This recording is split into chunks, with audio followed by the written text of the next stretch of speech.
உங்கள் மனசுக்கே தெரியும் எப்படி பேசணும், இப்போ எப்படி ஆட்சி இருக்குதுன்றது உங்களுக்கு எல்லாமே தெரியும். அதனால் அதெல்லாம் கருத்தில் கொண்டு அரசியல்வாதி நாங்கள் அல்ல, மக்களுக்கு சேவை செய்வதற்காக வந்திருக்கிறவர் தான் எங்கள் முதல்வர். திட்டவட்டமாக நான் தெரிவிச்சுக்கிறோன்னே. அதனால் அண்ணன் எதுவாக இருந்தாலும் பேப்பரில் தான் இருக்குது, இந்த மாதிரிலாம் தயவுசெய்து சொல்லாதீங்க. நாங்கள் ஏன்னா சொல்ல ஆரம்பித்தோம் அப்படின்னா நிறைய விஷயங்கள் நாங்கள் பேச வேண்டியதாக இருக்கும். ஆகவே நீங்கள் எந்த ஒரு ஆலோசனையாக இருந்தாலும் நீங்கள் அதை தாராளமாக சொல்லுங்கள். எங்களுடைய முதல்வர் 234 சட்டமன்ற தொகுதிக்கும் முதல்வராக இருப்பார்.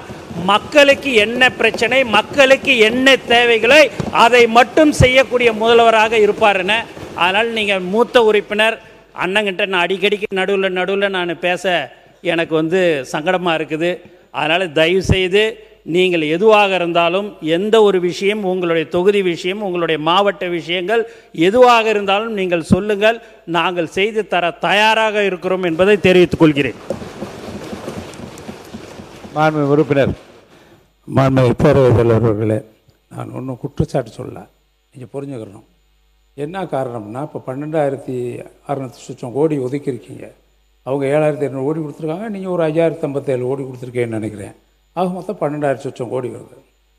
13,000 கோடி செலவழித்து சம்பளம் அன்னைக்கு 260 268 தான் கொடுத்துருப்பாங்க. 268 270 கொடுத்துருப்பாங்க. இப்போ சம்பளம் உயர்த்தப்பட்டிருக்கு.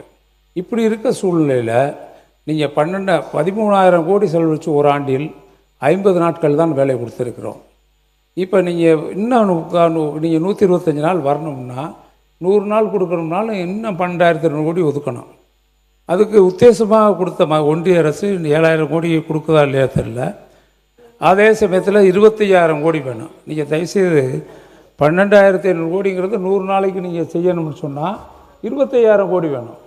அப்போ மீண்டும் நம்முடைய மாநிலத்தினுடைய நிதிநிலை சுமை அதிகமாக இருக்கின்ற இந்த காலகட்டத்தில் இன்னும் ஒரு 5,000 கோடி நீங்கள் ஒதுக்கீடு செய்ய வேண்டிய அவசியம் வரும். மக்களுக்காக வேண்டி செய்யலாம், ஒன்றும் தப்பு இல்லை. மற்ற வேலைகள்லாம் நிறுத்திட்டு கூட நீங்கள் செய்யலாம். நீங்கள் முடிவெடுங்க. அதுக்கு தான் சொல்கிறேன்.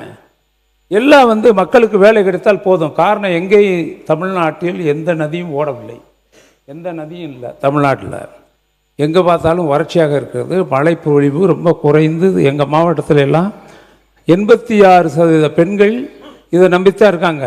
நீங்கள் 100 நாள் வேலையை ஆரம்பித்தாச்சுன்னா பூரா எல்லோரும் நிற்பாங்க, பதிவு செய்வாங்க, வேலைக்கு வரணும்பாங்க. பெண்கள் மட்டுமல்ல, மாற்றுத்திறனாளிகள் வருவார்கள், அதே மாதிரி ஆண்களும் வருவார்கள். 10 தோட்டம் இருக்கும், ஒரு தோட்டத்தில் கூட ஒரு சொட்டு தண்ணி இல்லை. 100 நாள் வேலையில் காத்திருப்பதை நான் பார்த்திருக்கிறேன் நேரடியாக.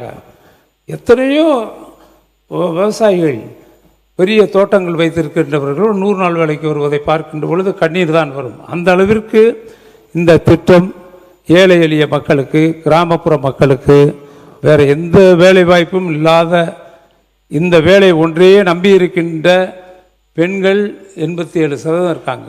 பெண்கள்லாம் பூரா அது தான் நம்பியிருக்காங்க. நீங்கள் 12,500 கோடி ஒதுக்கி இருக்கிறது சந்தோஷம். ஆனால் இதில் எவ்வளோ வேலை செய்ய முடியுங்கிறத நீங்கள் நிர்ணயிச்சுக்கோங்க. 100 நாள் வேலை கொடுப்பது என்றாலே 25,000 கோடி, கண்டிப்பாக 20,000 கோடிக்கு மேலே உங்களுக்கு தேவைப்படும் என்பதை நான் சொல்லி